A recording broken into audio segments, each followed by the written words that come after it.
This is Optimal Health Daily, episode 1833. Can you lose fat and gain muscle at the same time? By Clare Choveaux with idealnutrition.com.au. And I'm Dr. Neil. Welcome back to Optimal Health Daily, or welcome for the first time if you're new here. This is the podcast where I act as your very own personal narrator and read to you from some of the most popular health and fitness blogs online, and always with a bit of my commentary at the end. The topic of today's post is actually a question that I would get asked constantly. Whether it was training clients, nutrition patients, or even one of my students, everyone wants to know, how can I lose fat and build muscle at the same time? Is that even possible? So let's see if we can finally answer this question, get right to it, and start optimizing your life. Can you lose fat and gain muscle at the same time? By Clare Choveaux with idealnutrition.com.au. Losing fat while gaining muscle, or toning up, is a common goal. However, there are a few questions worth considering. Is it possible to do both at the same time? And if so, is it a worthwhile pursuit? Could you save time by focusing on simply one or the other at one time? The reason why this is a topic worth addressing is because muscle building and fat loss are actually two contradictory physical mechanisms. You may have heard of the two metabolic states, anabolism and catabolism. These basically refer to either your body using energy to grow, anabolism, or breaking down energy for fuel, catabolism. Muscle building is actually an opposite metabolic state when compared to fat loss. Muscle building is anabolic. Your body uses energy to build muscle. Fat loss is catabolic. Your body needs energy, therefore breaks down fat to provide energy for your bodily needs. Standard calorie recommendations for muscle growth are to enter a calorie surplus, whereas standard calorie recommendations for weight loss involve a calorie deficit. This is why the question exists. Is it possible to gain muscle and lose fat simultaneously? What does the evidence say? Several studies demonstrate losing weight and gaining muscle simultaneously can be done, with greater results being achieved from novice athletes and individuals with greater body fat. One 4-week study investigated the effects of a 40% calorie deficit and high-protein diet, where folks were consuming 2.4 grams of protein per kilogram body weight, versus a lower protein diet, where folks consumed 1.2 grams of protein per kilogram body weight, with overweight participants new to resistance training. The two groups underwent resistance training 6 times a week, and all meals were provided throughout the study. Individuals in the high-protein diet group gained an average of 1 kilogram of muscle mass, whereas the lower protein group only maintained muscle mass, indicating the need for increasing protein intake to achieve muscle building and fat loss simultaneously. But what about lean individuals? A study investigated the effects of weight training exercise regimens on lean college volleyball female athletes.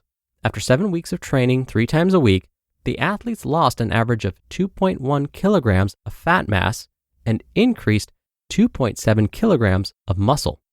Participants met with a dietitian weekly, and their protein intake was an average of 1.7 grams per kilogram body weight per day.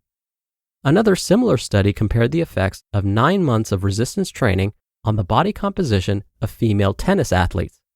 Athletes were young, lean, new to weight training, and lost an average of 2% body fat, while gaining 1.8 kilograms of lean muscle mass.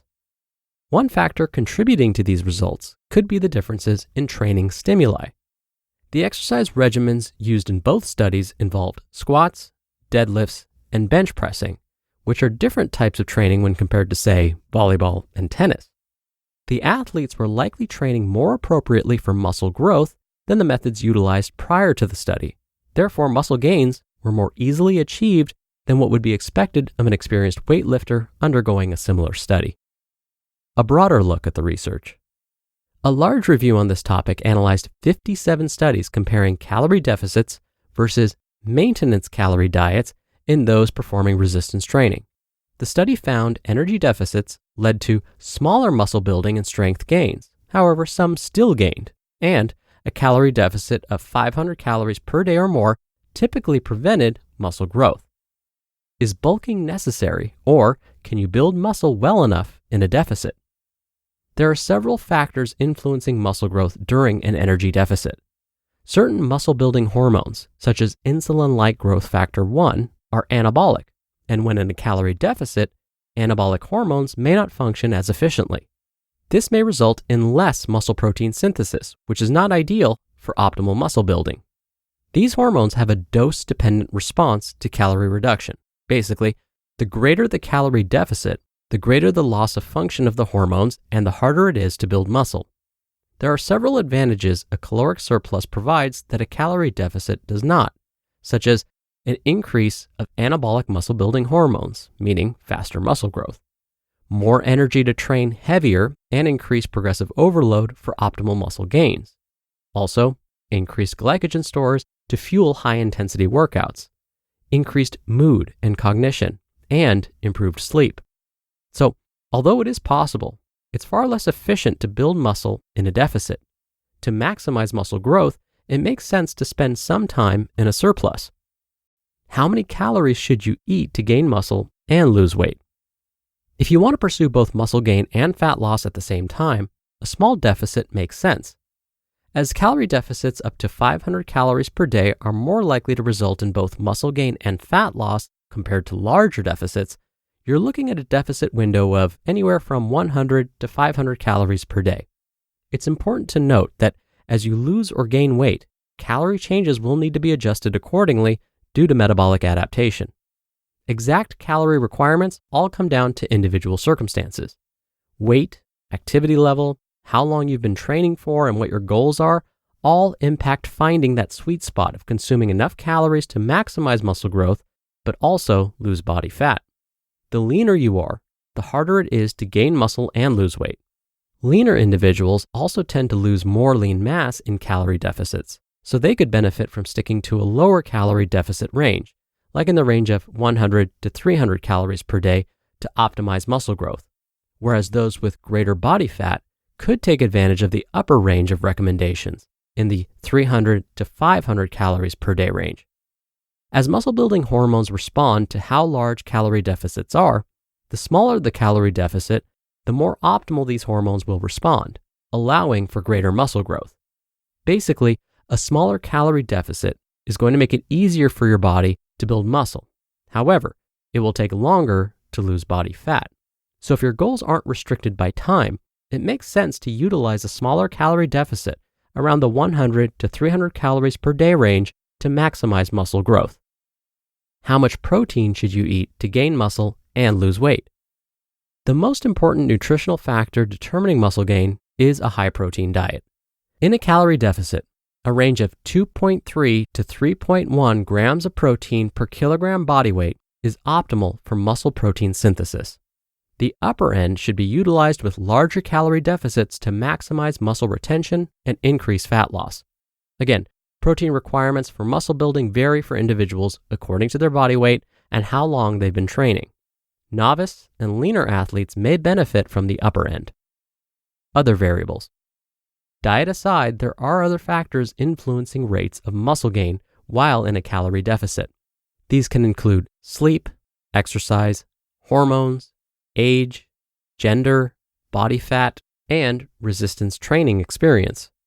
Older individuals have greater difficulty gaining muscle mass due to decreased muscle signaling pathways, and those born female, this may be due to hormonal factors.